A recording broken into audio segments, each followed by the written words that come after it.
Hello കൂട്ടുകാരെ, പത്തരമാറ്റ് സീരിയലിലെ പുതുപുത്തൻ വിശേഷങ്ങളിലേക്ക് എല്ലാ കൂട്ടുകാർക്കും സ്വാഗതം. അടുത്ത് തന്നെ വരാൻ പോകുന്ന ഒരു അടിപൊളി എപ്പിസോഡ് റിവ്യൂയിലേക്കാണ് നമ്മൾ പോകുന്നത്. അങ്ങനെ നവ്യയുടെ കുഞ്ഞിൻ്റെ നൂലുകെട്ട് ചടങ്ങൊക്കെ നടക്കുകയാണ് കേട്ടോ. അതിനായിട്ട് അനന്തപുരിയിൽ നിന്ന് എല്ലാവരും തന്നെ പോകുന്നുണ്ട്. മുത്തശ്ശനും മുത്തശ്ശിയും മാത്രം പോകുന്നില്ല. നമ്മുടെ ചന്തമോൾ അവിടെ നിർത്തിയിട്ടാണല്ലോ എല്ലാവരും പോകുന്നത്.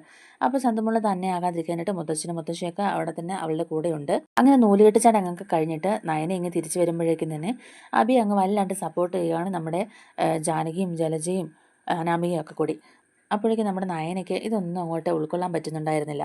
അങ്ങനെ DNA ടെസ്റ്റിൻ്റെ റിസൾട്ടും അനഘയുടെ റൂമിൽ നിന്ന് കിട്ടിയ തെളിവുകളും ഒക്കെ നയന അങ്ങ് കാണിച്ചു കൊടുക്കുകയാണ്. അപ്പോഴേക്കും നമ്മുടെ നവ്യ അങ്ങ് പൊട്ടിത്തെറിക്കുകയാണ് അബിയുടെ നേരെ. ആ വിശേഷങ്ങളിലേക്കാണ് നമ്മൾ പോകുന്നത്. അപ്പോൾ ഈ റിവ്യൂ ഇഷ്ടമായിട്ടുണ്ടെങ്കിൽ ഒന്ന് ലൈക്ക് ചെയ്തും സബ്സ്ക്രൈബ് ചെയ്തും സപ്പോർട്ട് ചെയ്യണേ. അങ്ങനെ അനന്തപുരിയിൽ നിന്ന് എല്ലാവരും നൂലുകെട്ടിനായിട്ട് നന്ദാവനത്തിലേക്ക് പോവുകയാണ്. മുത്തശ്ശനും മുത്തശ്ശിയും ചാന്തമോളും മാത്രം ഒഴിച്ചിട്ട് ബാക്കി എല്ലാവരും പോയിട്ടുണ്ട്. ചന്തമോൾ അങ്ങോട്ടേക്ക് കൂട്ടിക്കൊണ്ട് പോയിട്ടുണ്ടെങ്കിൽ ജലജ പറഞ്ഞതുപോലെ തന്നെ ഈ കുട്ടി ഏതാണ്, ഈ കുട്ടി ആരുടെ മകളാണ്, എങ്ങനെയാണ് ഈ കുട്ടി അനന്തപുരിയിൽ എത്തിയത്, എന്താണ് ഈ കുട്ടിയുടെ ബാക്ക്ഗ്രൗണ്ട് കാര്യങ്ങളൊക്കെ അവർ ചോദിക്കുന്നുള്ളതൊക്കെ അറിയാവുന്നതുകൊണ്ട് തന്നെ മുത്തശ്ശനും മുത്തശ്ശിയും ഒരു മംഗളകർമ്മം നടക്കാൻ പോകുന്ന വീടല്ലേ, അവിടെ ഒരു മൂകതയൊന്നും അനുഭവപ്പെടേണ്ട എന്നുള്ള ഇത് മനസ്സിലാക്കിയിട്ടാണ് മുത്തശ്ശനും മുത്തശ്ശിയും അങ്ങോട്ടേക്ക് പോകാതിരുന്നത്. അപ്പോഴേക്കും ചന്തുമോളെ ഞങ്ങളുടെ അടുത്ത് ഏൽപ്പിച്ചിട്ട് നിങ്ങൾ പൊയ്ക്കോ എന്നൊക്കെ പറഞ്ഞിട്ട് മുത്തശ്ശി അവരെ യാത്രയാക്കി നോക്കിയുണ്ട്. അങ്ങനെ നൂലുകെട്ടിന് അവിടെ ചെല്ലുമ്പോൾ തന്നെ ഈ കാര്യങ്ങളൊക്കെ അവിടെ വിളിച്ച് പറഞ്ഞ് കനകയും ഗോവിന്ദനെയും വിഷമിപ്പിക്കണം എന്ന് വിചാരിച്ചിരിക്കുകയാണ് നമ്മുടെ ജലജയും അബിയും. ജലജ പറയുന്നുണ്ട്, അങ്ങോട്ടേക്ക് ചെന്ന് കുറച്ച് കഴിയുമ്പോൾ തന്നെ ഈ കാര്യങ്ങളൊക്കെ അവിടെ പറയണം, എന്നിട്ട് ആ കനക ഇരുന്ന് കരയുന്ന എനിക്ക് കാണണം എന്നൊക്കെ ഇങ്ങനെ പറയുമ്പോഴേക്കും അബി പറയുന്നുണ്ട്, വേണ്ട അമ്മ, ഇത്ര ധൃതി വെച്ച് പറയാനൊന്നും നിൽക്കേണ്ട, ഇങ്ങനൊരു ദിവസമായിട്ട് ഈ കാര്യങ്ങളൊന്നും പറയണ്ട എന്നൊക്കെ ഇങ്ങനെ അബി പറയുന്നുണ്ട്. അബിയുടെ ഉള്ളിലും ചെറിയ തോതിലൊരു പേടിയൊക്കെ ഉണ്ട്. ഇങ്ങനൊരു ദിവസമാണെങ്കിലും അത് പറയണം, എന്നിട്ട് കനകയൊക്കെ അവിടെ നിന്ന് കരയുന്ന എനിക്ക് കാണണം എന്നൊക്കെ ഇങ്ങനെ പറയുന്നുണ്ട്. അപ്പോഴേക്കും അബി പറയുന്നുണ്ട്, അമ്മ ഇത് കുറച്ച് നാൾ മനസ്സിൽ കൊണ്ട് നടക്കണം, കുറച്ച് നാൾ കഴിയുമ്പോൾ നമ്മളിത് പറയുമ്പോഴേക്കും അവരെത്രത്തോളം സങ്കടപ്പെടും, ആ ഒരു സങ്കടം കാണുമ്പോൾ നമുക്ക് സന്തോഷമാകത്തില്ലേ, അതുകൊണ്ട് ഇപ്പം അമ്മ എന്തായാലും ഇത് പറയണ്ട എന്നൊക്കെ ഇങ്ങനെ പറയുന്നുണ്ട് അബി. അങ്ങനെ അബി അത് ഒഴിവാക്കിയൊക്കെ വിടുകയാണ്. അങ്ങനെ എല്ലാവരും നൂലുകെട്ട് ചടങ്ങിൽ ഇങ്ങനെ ഇരിക്കുകയാണ്. അപ്പോൾ കനകയും ഗോവിന്ദനാണെങ്കിൽ എല്ലാ ഒരുക്കങ്ങളും ചെയ്ത് റെഡിയായിട്ടിരിക്കുകയാണ്. അവർ മനസ്സിലിങ്ങനെ പറയുന്നുണ്ട്, നന്ദുവില്ല, അതുകൊണ്ട് തന്നെ നയനമോള് തലേദിവസം വരാമെന്ന് പറഞ്ഞിട്ട് നയനമോളും എത്തിയിട്ടില്ല. നേരത്തെ വരുമായിരുന്നെങ്കിൽ ഇതൊക്കെ ഒന്ന് ചെയ്യായിരുന്നു. മക്കളില്ലാത്തതിൻ്റെ എല്ലാ പരിഭവങ്ങളും അവർ പറഞ്ഞു തീർക്കുകയാണ് കേട്ടോ. അതേസമയം നവ്യ കുഞ്ഞിനെ ഒരുക്കി ഇങ്ങനെ റെഡിയായിട്ടൊക്കെ ഇരിക്കുകയാണ് നൂലുകെട്ടിനായിട്ട്. അങ്ങനെ അനന്തപുരിയിൽ നിന്ന് എല്ലാവരും തന്നെ എത്തുന്നുണ്ട്. അബി നൂലുകെട്ടിനായിട്ട് റെഡി ആയിട്ടിരിക്കുകയാണ്. അബിയുടെ മടിയിലേക്ക് കുഞ്ഞിനെയൊക്കെ കിടത്തിയിട്ട് അബിയും നവ്യയും കൂടെ കുഞ്ഞിൻ്റെ നൂലുകെട്ടൊക്കെ നടത്തുകയാണ്. അപ്പോൾ അവിടെ ജലജയും ജാനകിയും ദേവയാനിയും നയനയും ഒക്കെ ഉണ്ട്. എല്ലാവരും നല്ല ഭംഗിയായിട്ട് തന്നെ നൂലുകെട്ടൊക്കെ നടത്തി കഴിയുമ്പോഴേക്കും ജലജ അവിടെ പറയുന്നുണ്ട് ഈ കാര്യത്തെക്കുറിച്ച്. ആദർശിൻ്റെയും നയനയുടെയും കാര്യമാണ് ജലജ പറഞ്ഞു തുടങ്ങിയത്. കുഞ്ഞിനെയും കൊണ്ട് നവ്യ അങ്ങോട്ടേക്ക് വരികയാണല്ലോ. അവിടെ വന്നു കഴിയുമ്പോഴേക്കും ഈ കുഞ്ഞിന് ഇനി എത്രമാത്രം സന്തോഷം ഉണ്ടാവുമെന്ന് അറിയില്ല. ഇതിന് പകരം അവിടെ ഒരാൾ കയർ കൂടിയിട്ടുണ്ടല്ലോ എന്നൊക്കെ ഇങ്ങനെ പറയുന്നുണ്ട് ജലജ. നവ്യനെ ഒന്ന് ചൂട് പിടിപ്പിക്കാനായിട്ട് നമ്മുടെ ജലജ ഇങ്ങനെയൊക്കെ പറയുമ്പോഴേക്കും നയന പറയുന്നുണ്ട്, അപ്പച്ചി അതൊന്നും പറയുന്നുണ്ട്, അങ്ങനെ ഒരു ബുദ്ധിമുട്ടും നവ്യേച്ചിയുടെ കുഞ്ഞിനുണ്ടാകാൻ പോകുന്നില്ല, ചന്തുമോള് അവിടെ ഉള്ളത് കൊണ്ട് ആർക്കും ഒരു ബുദ്ധിമുട്ടും ഉണ്ടാവില്ല എന്നൊക്കെ ഇങ്ങനെ നമ്മുടെ നയന പറയുന്നുണ്ട്. അപ്പോഴേക്കും നവ്യയുടെ മനസ്സിൽ ഒരു വിഷമമൊക്കെ വരുന്നുണ്ട്. ഒരു വെപ്രാളമൊക്കെ വരുമ്പോഴേക്കും തന്നെ അബിയോട് പറയുന്നുണ്ട്, അബി, ഇക്കാര്യം ആദർശിൻ്റെ കുഞ്ഞാണെന്നുള്ള കാര്യം അമ്മ അച്ഛനൊന്നും അറിഞ്ഞിട്ടില്ലല്ലോ, അറിഞ്ഞു കഴിഞ്ഞാൽ അവർക്ക് ഭയങ്കര വിഷമമാകും. കാരണം എന്താണെന്ന് വെച്ചാൽ നയനെക്കുറിച്ച് ആലോചിക്കുമ്പോൾ അവർക്ക് നല്ല വിഷമാകും എന്നൊക്കെ ഇങ്ങനെ പറയുന്നുണ്ട് കേട്ടോ. അപ്പോഴേക്കും അഭി പറയുന്നുണ്ട്, ആർക്ക് വിഷമായാലും ആ സത്യത്തെ നമുക്ക് മറച്ചു വയ്ക്കാനൊന്നും പറ്റത്തില്ലല്ലോ. ഇനി നമ്മുടെ കുഞ്ഞിനെയും കൊണ്ട് അങ്ങോട്ടേക്ക് വരുമ്പോഴേക്കും ആ കൊച്ചൊരു തടസ്സമായിട്ട് അവിടെ നിന്നാലോ, അതെനിക്ക് നല്ല വിഷമമുള്ള കാര്യം തന്നെയാണ് എന്നൊക്കെ ഇങ്ങനെ അഭിയും പറയുന്നുണ്ട്. അതൊന്നും സാരമില്ല അഭി, ആദർശേട്ടൻ്റെ കുഞ്ഞല്ലേ, എന്തായാലും അനന്തപുരിയിലെ കുഞ്ഞ് തന്നെയല്ലേ അതും, എനിക്ക് കുറച്ച് ബുദ്ധിമുട്ടൊക്കെയുണ്ട്, എന്നാലും നമുക്കത് സഹിക്കാം എന്നിങ്ങനെ നവ്യയും പറയുന്നുണ്ട്. പക്ഷേ ഇതൊക്കെ ഇങ്ങനെ പറഞ്ഞിട്ടാണ് വന്നെങ്കിലും ജലജയ്ക്ക് ഇതൊക്കെ ഒന്ന് കനകയോടും ഗോവിന്ദനോടും പറയാതെ പറ്റില്ല കേട്ടോ. കനകയോടും ഗോവിന്ദനോടുമായിട്ട് നമ്മുടെ ജലജ പറയുന്നുണ്ട്, ഈ കുഞ്ഞിനെ കൊണ്ട് നവ്യ ഉടനെ തന്നെ അങ്ങോട്ടേക്ക് വരികയല്ലെന്ന് ചോദിക്കുന്നുണ്ട്. അതെ, ഉടനെ തന്നെ മോളെ അങ്ങോട്ടേക്ക് വിട്ടേക്കാം എന്നിങ്ങനെ ഗോവിന്ദനും പറയുന്നുണ്ട്. അങ്ങനെ കുഞ്ഞുമായിട്ട് വരുമ്പോഴേക്കും അവിടുത്തെ കാര്യങ്ങളൊക്കെ അവതാളത്തിലാണ്. ഈ കുഞ്ഞിനേക്കാളും കൂടുതൽ അവിടെ അംഗീകരിക്കപ്പെടുന്ന വേറൊരു കുഞ്ഞും കൂടെ ഉണ്ട് എന്നിങ്ങനെ ജലജ പറയുന്നുണ്ട്. അപ്പോഴേക്കും കനക ചോദിക്കുന്നുണ്ട്, അതാരാ അവിടെ ഇപ്പം അനന്തപുരിയിൽ വേറൊരു കുഞ്ഞ് എന്നിങ്ങനെ ചോദിക്കുന്നുണ്ട്. അപ്പോഴേക്കും പെട്ടെന്ന് നയന പറയുന്നുണ്ട്, അമ്മ, ആരും ഇല്ലാത്ത ഒരു കുട്ടിയെ മുത്തശ്ശൻ അവിടെ കൊണ്ട് താമസിപ്പിച്ചിട്ടുണ്ട് എന്നിങ്ങനെ പറയുകയാണ് കേട്ടോ നയന. അപ്പോഴേക്കും കനക പറയുന്നുണ്ട്, ആരും ഇല്ലാത്ത കുട്ടിയെ മുത്തശ്ശൻ കൊണ്ടുവന്ന് താമസിപ്പിച്ചിട്ടുണ്ടെങ്കിൽ നമ്മുടെ കുഞ്ഞിന് എന്താ കുഴപ്പം എന്നിങ്ങനെ ചോദിക്കുകയാണ് കേട്ടോ. മുത്തശ്ശൻ അങ്ങനെ പല കാര്യങ്ങളും ചെയ്യാറുണ്ടല്ലോ എന്നൊക്കെ ഇങ്ങനെ കനക ചോദിക്കുമ്പോഴേക്കും ജലജ പറയുന്നുണ്ട്, അങ്ങനെ ആരോരും ഇല്ലാത്ത കുഞ്ഞല്ല അത്, അനന്തപുരിയിലെ അനന്തരാവകാശി തന്നെയാണ് ആ കൊച്ചും എന്നിങ്ങനെ പറയുന്നുണ്ട്. അപ്പോഴേക്കും അത് എല്ലാവർക്കും ഷോക്കാവുന്നുണ്ട്. അപ്പോഴേക്കും കനക ചോദിക്കുന്നുണ്ട്, എന്താ നീ പറഞ്ഞത്? അനന്തപുരിയിലെ ആരുടെ കുഞ്ഞാന്നാ അത് പറഞ്ഞ് എന്നൊക്കെ ഇങ്ങനെ ചോദിക്കുന്നുണ്ട്. ആരുടെ കുഞ്ഞാണെന്നുള്ള കാര്യത്തിൽ ഇപ്പോഴും ഒരു വ്യക്തത വന്നിട്ടില്ല. ആദർശിന്റെ കുഞ്ഞാണെന്നാണ് പറയുന്നത് എന്നിങ്ങനെ ജലജ പറയുകയാണ് കേട്ടോ. അപ്പോഴേക്കും കനക ചോദിക്കുന്നുണ്ട്, ആദർശിന്റെ കുഞ്ഞോ? ആദർശിന്റെ കുഞ്ഞാണെന്ന് നിങ്ങൾക്കെന്താ ഇത്ര ഉറപ്പ് എന്നൊക്കെ ഇങ്ങനെ പറയുന്നുണ്ട്. ആദർശ് മോൻ ഒരിക്കലും അങ്ങനെ ഒരു തെറ്റ് ചെയ്യത്തില്ല, അത് ഞങ്ങൾക്ക് ഉറപ്പാ എന്നൊക്കെ ഇങ്ങനെ അവർ പറയുന്നുണ്ട് കേട്ടോ. അപ്പോഴേക്കും ജലജ പറയുന്നുണ്ട്, അങ്ങനെയാണ് ഞങ്ങളും വിചാരിച്ചിരുന്നത്. അഭിയാണ് എല്ലാ തെറ്റുകളും ചെയ്തുകൊണ്ടിരുന്നത്, അഭിയാണ് പ്രശ്നക്കാരൻ, തല്ലിപ്പൊളി എന്നൊക്കെ നിങ്ങൾ പറഞ്ഞു കിടന്നില്ലേ. പക്ഷേ ഇപ്പോൾ ആദർശിന്റെ കുഞ്ഞാ അത്. അതുകൊണ്ട് തന്നെയാണ് മുത്തശ്ശൻ അതിനെ അവിടെ കൊണ്ടുവന്ന് താമസിപ്പിച്ചേക്കുന്നത് എന്നൊക്കെ ഇങ്ങനെ പറയുമ്പോഴേക്കും നയന പറയുന്നുണ്ട്, അങ്ങനെയൊന്നും ഇല്ലമ്മേ, ആദർശ് അങ്ങനെ ഒരു തെറ്റ് ചെയ്യത്തില്ലെന്ന് എനിക്ക് നല്ല വിശ്വാസമുണ്ട്. ആദർശേട്ടനും അത് തന്നെയാണ് പറയുന്നത് എന്നൊക്കെ ഇങ്ങനെ പറയുന്നുണ്ട്. അപ്പോഴേക്കും അഭി പറയുന്നുണ്ട്, അതെങ്ങനെ ശരിയാകും? ആ പെണ്ണിന്റെ ബന്ധുക്കള് ആദർശേട്ടന്റെ കുഞ്ഞു തന്നെയാ ചന്തുമോൾ എന്നല്ലേ പറഞ്ഞത് എന്നിങ്ങനെ ചോദിക്കുന്നുണ്ട്. അപ്പോഴേക്കും നയന ഇങ്ങനെ ഒന്നും മിണ്ടുന്നില്ല. എന്നിട്ട് അഭി പിന്നെയും പറയുന്നുണ്ട്, ആ പെണ്ണ് കോമ സ്റ്റേജിലാവുന്നതിന് മുമ്പ് തന്നെ മുത്തച്ഛനോട് കാര്യങ്ങളൊക്കെ പറഞ്ഞിട്ടുണ്ട്. പിന്നെ ആരുടെ കുഞ്ഞാന്ന് വ്യക്തമാക്കിയില്ലെങ്കിലും അനന്തപുരിയിലെ കൊച്ചുമകനാണ് ആ കുഞ്ഞിൻ്റെ അച്ഛൻ എന്നുള്ള കാര്യം മുത്തച്ഛനോട് ആ കുട്ടി തന്നെ പറഞ്ഞിട്ടുമുണ്ട് എന്നൊക്കെ ഇങ്ങനെ പറയുകയാണ്. അത് അനന്തപുരിയിലെ 3 കൊച്ചുമക്കളുണ്ടല്ലോ, 3 കൊച്ചുമക്കളിൽ ആരുടെ ഒരാളുടെ കുഞ്ഞാണെന്നേ പറഞ്ഞിട്ടുള്ളൂ, ആദർശേട്ടൻ്റെ ആണെന്നുള്ള കാര്യം പറഞ്ഞിട്ടില്ല എന്നൊക്കെ ഇങ്ങനെ പറയുന്നുണ്ട്. അപ്പോഴേക്കും കനകയ്ക്കും ഗോവിന്ദനും ഒക്കെ നല്ല വിഷമാവുന്നുണ്ട്. അന്നേരം കനക പറയുന്നുണ്ട്, മോളെ ആദർശ് അങ്ങനെ ഒരു തെറ്റ് ചെയ്യുമെന്ന് ഞങ്ങളാരും വിചാരിക്കുന്നില്ല എന്നിങ്ങനെ പറയുകയാണ് കേട്ടോ. അപ്പോഴേക്കും ജലജ പിന്നെയും പറയുന്നുണ്ട്, അങ്ങനെയുള്ള വിശ്വാസമൊക്കെ ഉണ്ടെങ്കിൽ നിങ്ങൾക്ക് കൊള്ളാം. എന്തായാലും എൻ്റെ മോനെ അങ്ങനെ ഒരു അബദ്ധം പറ്റിയിട്ടില്ല, അത് ഓർക്കുമ്പോൾ എനിക്കൊരു സമാധാനമുണ്ട് എന്നിങ്ങനെ പറയുകയാണ്. അങ്ങനെ എരുതിരിയിൽ എണ്ണയൊക്കെ ഒഴിച്ചതിന് ശേഷമാണ് നമ്മുടെ ജലജ അവിടെ നിന്ന് പോകുന്നത്. അതേസമയം തന്നെ നന്ദു ആണെങ്കിൽ ട്രെയിനിങ് ക്യാമ്പിലാണ്. ആ ട്രെയിനറാണെങ്കിൽ നന്ദുവിനിട്ട് നല്ല പണിയും കൊടുക്കുന്നുണ്ട്. നന്ദുവും കൂട്ടുകാരും കൂടെ ഇങ്ങനെ സംസാരിച്ചുകൊണ്ടിരിക്കുകയാണ്. എന്തായാലും അയാൾ മനഃപൂർവ്വം ചെയ്യുന്നത് തന്നെയാണ്. മറ്റാർക്കും വേണ്ടിയിട്ടാണ് അയാൾ ഇങ്ങനെയൊക്കെ ചെയ്യുന്നതെന്ന് തോന്നുന്നത് എന്നൊക്കെ ഇങ്ങനെ നന്ദുവിൻ്റെ ഫ്രണ്ട്സ് ഇങ്ങനെ നന്ദുവിനോട് പറയുന്നുണ്ട്. എന്തായാലും നിന്നെ ടാർഗറ്റ് ചെയ്ത് മാത്രമാണ് അയാൾ ഇങ്ങനെ നിനക്ക് ഇത്രയും പനിഷ്മെൻ്റ് ഒക്കെ തരുന്നതെന്നൊക്കെ ഇങ്ങനെ പറയുന്നുണ്ട്. എന്നിട്ട് അവർ ചോദിക്കുന്നുണ്ട്, നിനക്ക് വല്ല ശത്രുക്കളും ഉണ്ടോ? നമ്മുടെ ഡിപ്പാർട്ട്മെൻറ്റിൽ നല്ല ബന്ധങ്ങളൊക്കെയുള്ള ആരെങ്കിലും നിന്റെ ശത്രുവായിട്ടുണ്ടോ എന്നൊക്കെ ഇങ്ങനെ അവർ ചോദിക്കുകയാണ് കേട്ടോ. എങ്കിൽ പിന്നെ അവർ ചെയ്യിപ്പിക്കുന്നതായിരിക്കും എന്നിങ്ങനെ പറയുമ്പോഴേക്കും, എനിക്ക് ഒരേ ഒരു ശത്രുവേ ഉള്ളൂ, ആ അനാമിക. അവളും അവളുടെ അച്ഛനും അമ്മയും കൂടിയാണ് എന്നെ ഒഴിവാക്കാനായിട്ട് ഓരോ കാര്യങ്ങൾ ചെയ്തുകൊണ്ടിരിക്കുന്നത്. ഇതിപ്പം അവരുടെ പണിയാണോന്നൊരു സംശയമുണ്ടെന്ന് ഇങ്ങനെ നമ്മുടെ നന്ദു പറയുന്നുണ്ട്. അപ്പോഴേക്കും കൂട്ടുകാരും പറയുന്നുണ്ട്, അങ്ങനെ എന്തെങ്കിലും പണിയാണെന്നുണ്ടെങ്കിൽ നമുക്കും തിരിച്ച് അയാൾക്കിട്ടൊരു പണി കൊടുക്കണം. അങ്ങനെ വെറുതെ വിട്ടാൽ പറ്റില്ലല്ലോ. ഈ പണി എനിക്ക് കിട്ടിയപ്പോൾ ഞാനത് തിരിച്ച് എങ്ങനെയെങ്കിലും അയാൾക്ക് കൊടുത്തേനെ. പക്ഷേ എൻ്റെ പഴയ സ്വഭാവം അല്ല ഇപ്പം എനിക്ക്. പക്ഷേ ഇപ്പം ഞാൻ ഇതിനൊക്കെ പ്രതികരിച്ചാൽ എന്നെ ഈ ട്രെയിനിങ്ങിൽ നിന്ന് പുറത്താക്കും. എൻ്റെ എല്ലാ പ്രതീക്ഷകളും തകരും. അതുതന്നെയാണ് അവരുടെ ഒരു ലക്ഷ്യവും. ഞാൻ എസ് ഐ ആകരുതെന്നാണ് അവരാഗ്രഹിക്കുന്നത്. എന്തായാലും ഞാനിപ്പോൾ ഇതിന് പ്രതികരിക്കാത്തത് അതുകൊണ്ട് മാത്രമാണ്. എനിക്ക് എന്തായാലും എസ് ഐ ആയേ പറ്റൂ എന്നൊക്കെ ഇങ്ങനെ പറയുന്നുണ്ട് നമ്മുടെ നന്ദു. അതുകൊണ്ട് മാത്രമാണ് ഞാനിങ്ങനെ ക്ഷമിച്ചും സഹിച്ചും ഇവിടെ നിൽക്കുന്നത് എന്നൊക്കെ ഇങ്ങനെ നന്ദു പറയുകയാണ് കേട്ടോ. ആ നോക്കാം, അയാൾ എവിടെ വരെ പോകുന്നു നമുക്ക് നോക്കാം. എന്തായാലും അയാൾക്കോട്ട് ഒരു പണി ഉറപ്പായിട്ടും കൊടുക്കണം എന്നൊക്കെ ഇങ്ങനെ പറയുന്നുണ്ട്. ആ ഒരു സമയത്ത് തന്നെ ട്രെയിനർ നമ്മുടെ നന്ദുവിനിട്ട് പിന്നെയും പനിഷ്മെൻറ്റ് കൊടുക്കാനായിട്ട് ഇങ്ങനെ ഓരോ കാര്യങ്ങളൊക്കെ ചെയ്തുകൊണ്ടിരിക്കുകയാണ്. വേണുവിൻ്റെ അടുത്ത സുഹൃത്തായതുകൊണ്ട് തന്നെ വേണു എൻ്റെ ട്രെയിനറോട് പറഞ്ഞിട്ടുണ്ട്, അവൾ ഒരിക്കലും എസ് സി ആയിട്ട് ആ ക്യാമ്പിൽ നിന്ന് ഇറങ്ങാൻ പാടില്ല എന്ന്. അതുകൊണ്ട് തന്നെ അവർക്ക് കൊടുത്ത് ആ വാക്ക് പാലിക്കാനായിട്ട് ഒരു സംഘർഷം തന്നെ ഉണ്ടാക്കാനായിട്ട് നമ്മുടെ ട്രെയിനർ ശ്രമിക്കുന്നുണ്ട്. അങ്ങനെ ട്രെയിനർ മനഃപൂർവ്വം തന്നെ ഒരു പ്രശ്നം ഉണ്ടാക്കിയിട്ട് കുറച്ച് പേരും കൂട്ടി നന്ദുവായിട്ട് ചേർന്ന് അടിപിടിയൊക്കെ ഉണ്ടാക്കിയാണ്. നന്ദു മാക്സിമം ഒഴിവാക്കാൻ നോക്കുന്നുണ്ടെങ്കിലും അവർ മനഃപൂർവ്വം നന്ദുവിനെ മാത്രം ടാർഗറ്റ് ചെയ്ത പ്രശ്നങ്ങളൊക്കെ വഷളാക്കിയാണ്. നന്ദുവും ഫ്രണ്ട്സും പിന്നെ ഒട്ടും തന്നെ നോക്കി നിന്നില്ല. അവർ നല്ല പാസ്റ്റായിട്ട് തന്നെ അവർക്കിട്ടും കൊടുത്തു. അങ്ങനെ നല്ല ട്രെയിനർക്ക് നല്ല കണക്കിന് തന്നെ നന്ദുവിൻ്റെ കയ്യിൽ നിന്ന് കിട്ടുകയും ചെയ്തു. ഇതൊക്കെ കഴിയുമ്പോഴേക്കും ട്രെയിനർ ഒരു കംപ്ലൈൻ്റ് ഒക്കെ കൊടുക്കുന്നുണ്ട്. എന്താണെന്ന് വെച്ചാൽ നന്ദുവിനെ പുറത്താക്കണം, നന്ദുവാണ് അവിടെ സംഘർഷം ഉണ്ടാക്കിയതെന്നും നിയമം കയ്യിലെടുക്കുന്ന ഒരു പെൺകുട്ടിയാണ്, അവൾ ഒരിക്കലും ഒരു എസ് ഐ ആകാൻ പാടില്ല എന്നൊക്കെ പറഞ്ഞിട്ട് ഒരു കംപ്ലൈൻറ്റ് ഉദ്യോഗസ്ഥന്മാർക്ക് കൊടുക്കുന്നുണ്ട്.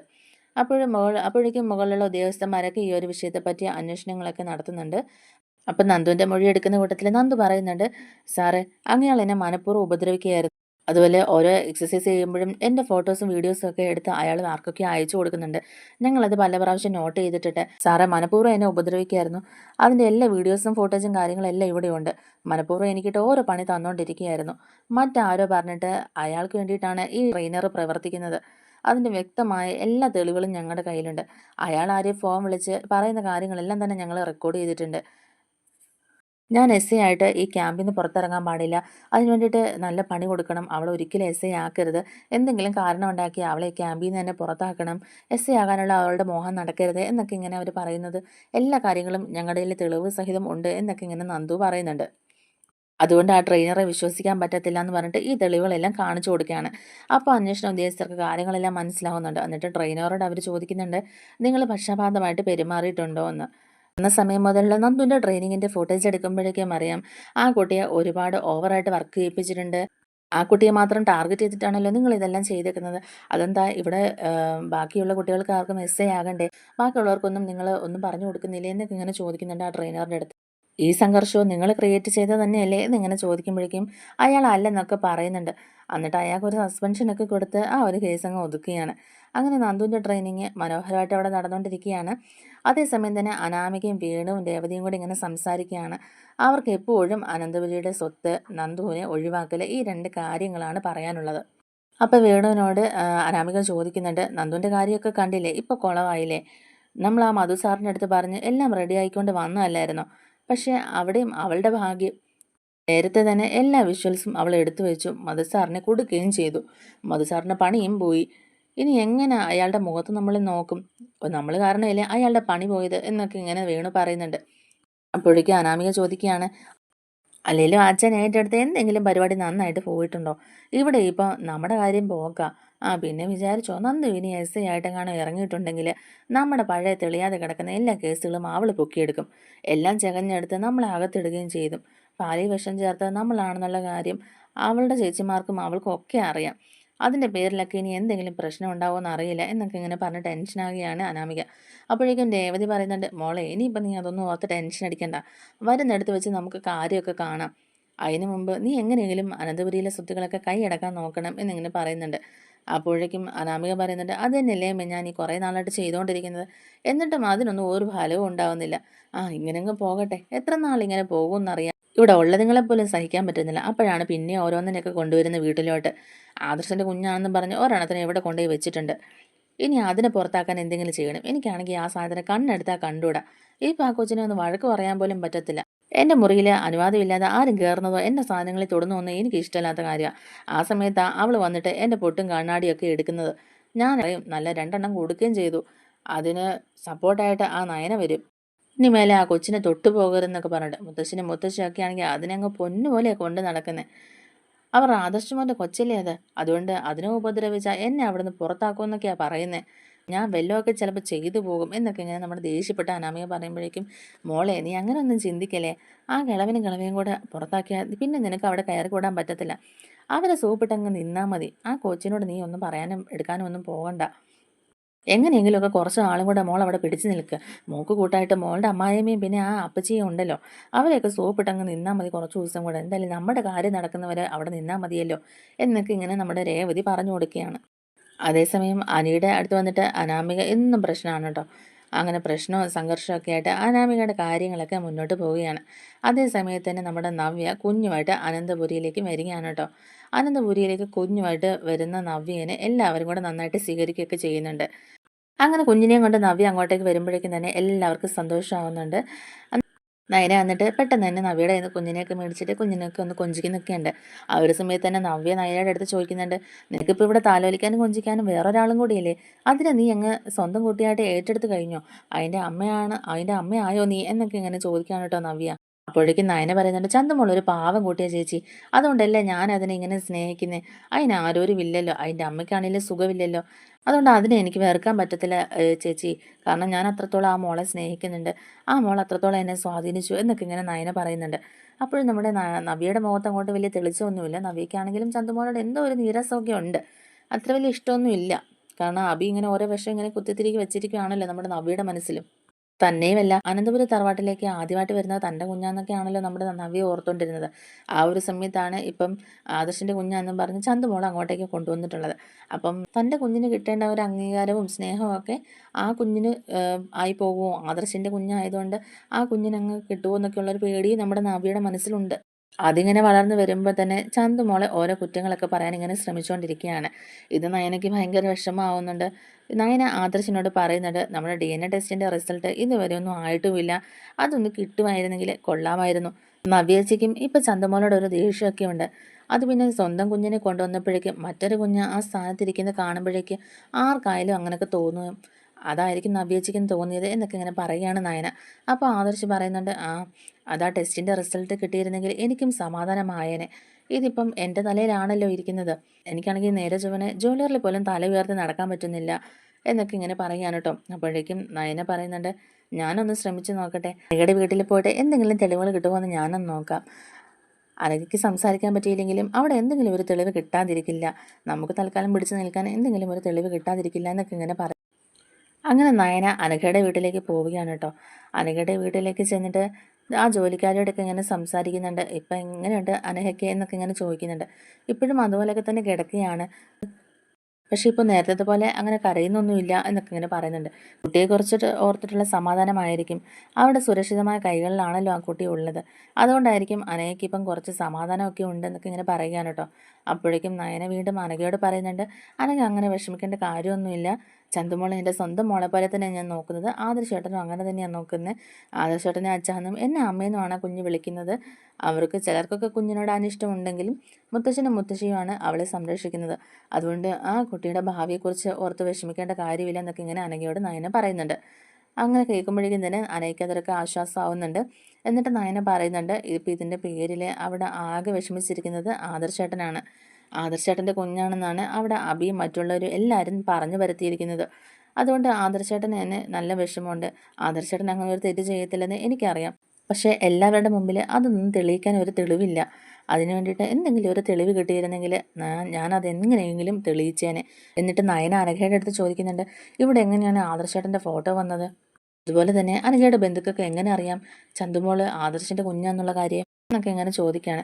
പക്ഷേ അനഘയ്ക്കൊന്നും മിണ്ടാൻ പറ്റുന്നില്ലല്ലോ. അതേസമയം തന്നെ മുറിക്കകത്തൊക്കെ കയറിയിട്ട് നയനെ ഇങ്ങനെ പരിശോധിക്കുകയാണ്. എല്ലായിടവും ഇങ്ങനെ പരിശോധിച്ച് വരുമ്പോഴേക്കും തന്നെ അലമാരിയൊക്കെ ഒന്ന് തുറന്ന് നോക്കുന്നുണ്ട്. അങ്ങനെ നയനയ്ക്ക് അനഘയുടെ അലമാരിയിലെ തുണികൾക്കിടയിൽ നിന്ന് ഒരു ഡയറി കിട്ടുന്നുണ്ട്. ആ ഡയറി ഇങ്ങനെ ജസ്റ്റ് നമ്മുടെ നയനെ ഇങ്ങനെ തുറന്ന് നോക്കുമ്പോഴേക്കും തന്നെ അതിൽ അബിയുടെ ഒരു ഫോട്ടോ ഉണ്ട്. എന്നിട്ട് ആ ഡയറിയുമായിട്ട് നമ്മുടെ നയന നേരെ അനഘയുടെ അടുത്തോട്ട് പോവുകയാണ്. എന്നിട്ട് അനഘയോട് പറയുന്നുണ്ട്, ഞാൻ ഈ ഡയറി ഒന്ന് തുറന്ന് വായിക്കാൻ പോവാണ്. ഇതിലെന്തെങ്കിലും ഒരു രഹസ്യം ഉണ്ടോ എന്ന് അറിയാൻ വേണ്ടിയിട്ടാണ്.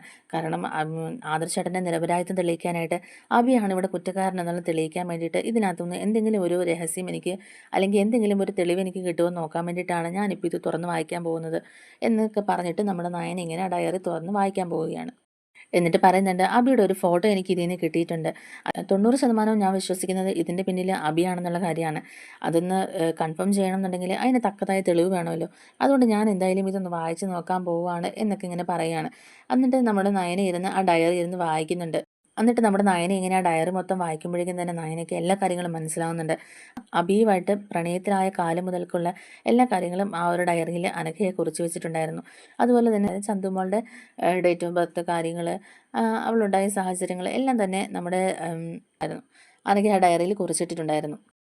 അനഘയും അബിയും തമ്മിൽ പ്രണയിച്ച് നടന്നപ്പോഴത്തെ കാര്യങ്ങളും അതിനുശേഷം ഒരു കുഞ്ഞുണ്ടാകാൻ പോവുകയാണെന്ന് അറിഞ്ഞപ്പോഴേക്കും തന്നെ അബി അനഘയെ ചതിക്കുന്നതും അതിനുശേഷമാണ് അവൾ വിദേശത്തേക്ക് പോകുന്നതും അതിനുശേഷം കുഞ്ഞുണ്ടായ കാര്യങ്ങളും എല്ലാം തന്നെ ആ ഒരു ഡയറിയിൽ വ്യക്തമായിട്ട് എഴുതിയിട്ടുണ്ട്. അതിനുശേഷം തനിക്ക് ബ്രെയിൻ ട്യൂമർ വന്ന കാര്യങ്ങളും കുഞ്ഞിനെ ഏറ്റെടുക്കണമെന്ന് പറഞ്ഞ കാര്യങ്ങളും എല്ലാം ഉണ്ടായിരുന്നു ആ ഒരു ഡയറിയിൽ. ചന്തുമോളുടെ അച്ഛൻ്റെ സ്ഥാനത്ത് അബിയുടെ അഡ്രസ്സും ഫോൺ നമ്പറും എല്ലാ കാര്യങ്ങളും ആ ഒരു ഡയറിയിൽ കുറിച്ച് വെച്ചിട്ടുണ്ടായിരുന്നു. അങ്ങനെ നയന ഈ കാര്യങ്ങളെല്ലാം തന്നെ അനഘയോട് പറയുമ്പോഴേക്കും അനഘയ്ക്ക് ഭയങ്കരമായിട്ട് സങ്കടം വന്നിട്ട് അനഘ ഇങ്ങനെ കരയുകയാണ്. കണ്ണിൽ ഇങ്ങനെ കണ്ണുനീരിങ്ങനെ ചാടുകയാണ്. അപ്പോഴേക്കും നയന പറയുന്നുണ്ട്, അനഘ ഇതോർത്ത് വിഷമിക്കേണ്ട. കാരണം അബി എന്തൊക്കെ തെറ്റുകൾ ചെയ്തിട്ടുണ്ടോ അതിനെല്ലാം തന്നെ അവന് തക്കതായ ശിക്ഷ കിട്ടിയിരിക്കും. അതോർത്ത് വിഷമിക്കേണ്ട. പിന്നെ ചന്തുമോളെ ഓർത്തും അനഘ വിഷമിക്കേണ്ട കാര്യമില്ല. ചന്തുമോളെ എൻ്റെ സ്വന്തം മോളെ പോലെ തന്നെയാണ് ഞാൻ വളർത്തുന്നത്. അബി അവിടെ ഇല്ലെങ്കിലും ആദർശേട്ടനും ഞാനും ആ മുത്തശ്ശനും മുത്തശ്ശിയും എല്ലാം ചന്തുമോളെ പൊന്നുപോലെ നോക്കും എന്നൊക്കെ ഇങ്ങനെ പറയുകയാണ് കേട്ടോ നമ്മുടെ നയന. ഈ ഡയറി തൽക്കാലം ഞാൻ കൊണ്ടുപോവുകയാണ്. അബി ഇപ്പോഴും ചന്തുമോളുടെ പിതൃത്വത്തെ പറ്റി തെറ്റായിട്ടാണ് എല്ലാവരോടും പറയുന്നത്. അത് തെളിയിക്കാൻ എന്തായാലും ഈ ഡയറി എന്നെ സഹായിക്കും. അനന്തപുരി തറവാട്ടിൽ നിന്ന് തന്നെ അബിയെ പുറത്താക്കാനുള്ള ഏറ്റവും നല്ല തെളിവാണ് ഇത് എന്നൊക്കെ ഇങ്ങനെ പറയുകയാണ്. എന്തായാലും കരഞ്ഞുകൊണ്ടിരിക്കുന്ന അനഘയൊക്കെ ഒന്ന് സമാധാനിപ്പിച്ചിട്ട് ഡയറിയുമായിട്ട് അനന്തപുരി തറവാട്ടിലോട്ട് വരികയാണ്. അങ്ങനെ ആദർശ ഓഫീസിൽ നിന്ന് വരുമ്പോഴേക്കും തന്നെ ആദർശന് ഈ ഡയറിയൊക്കെ കാണിക്കുന്നുണ്ട്. എന്നിട്ട് ആദർശനോട് കാര്യങ്ങളൊക്കെ പറയുന്നുണ്ട്. ഇത് അനഘയുടെ വീട്ടിൽ നിന്ന് എനിക്ക് കിട്ടിയതാണ്, വലിയൊരു തെളിവ് തന്നെയാണ് എന്നൊക്കെ ഇങ്ങനെ പറയുന്നുണ്ട്. ഇങ്ങനെ ഒരു തെളിവ് നമ്മൾ കൊണ്ടുപോയി കാണിച്ചാലും അബി ഇതിലും തർക്കിച്ച് നിൽക്കത്തേ ഉള്ളൂ. ഇത് നമ്മൾ സൃഷ്ടിച്ച തെളിവാണെന്നും ഇത് അനഘയുടെ ഡയറി അല്ലെന്നും ഒക്കെ അവൻ വാദിക്കും. വേണമെങ്കിൽ നമ്മളിത് കൃത്രിമമായിട്ട് സൃഷ്ടിച്ചാന്ന് വേണമെങ്കിലും അവൻ പറഞ്ഞു കളയും. അവൻ അതിനൊക്കെ ഭയങ്കര മിടുക്കുക. അതുകൊണ്ട് DNA ടെസ്റ്റിൻ്റെ റിസൾട്ടും കൂടെ കിട്ടട്ടെ എന്ന് ഞാൻ പറഞ്ഞത് എന്നൊക്കെ ഇങ്ങനെ ആദർശ് നയനയോട് പറയുന്നുണ്ട്. എന്തായാലും ഇതോടൊപ്പം തന്നെ നമുക്ക് നമ്മുടെ കൈകളിലേക്ക് DNA ടെസ്റ്റിൻ്റെ റിസൾട്ടും കൂടെ എത്തട്ടെ.